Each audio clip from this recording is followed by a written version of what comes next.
In today's video, I'm going to teach you how to combine multiple cells into one cell in Google Sheets. No matter if you're organizing data, managing a project, or simply tidying up your spreadsheet, learning how to merge cells can really enhance the functionality and appearance of your document.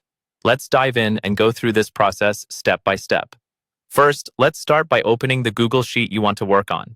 If you're not familiar with doing this, just head over to docs.google.com/spreadsheets and select the document you need from your list of files or create a new one. Once you have your spreadsheet open, you'll want to decide which cells you need to combine. Begin by clicking on the first cell in the range that you want to merge. Clicking on a cell means you simply hover your cursor over the cell and click once. You should see a blue outline around it, indicating that it's selected.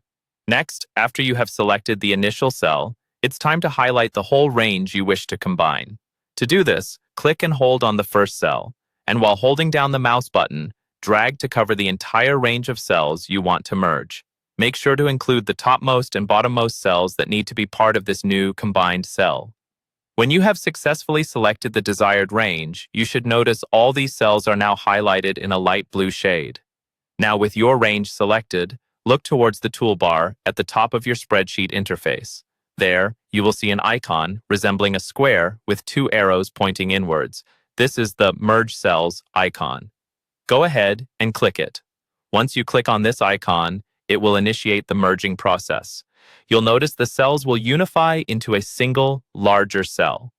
This is really handy for headings that span several columns or to combine data into a streamlined cell.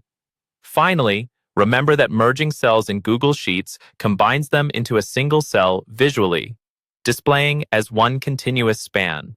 Note that this does not add the numerical or text content together. It only consolidates them into one space. And there you have it. You've successfully combined multiple cells into one in Google Sheets.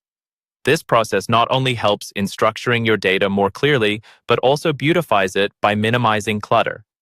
Should you need to split them back or encounter any other cell formatting tasks, feel free to explore more options in the toolbar. Thank you so much for tuning in, and happy spreadsheet organizing.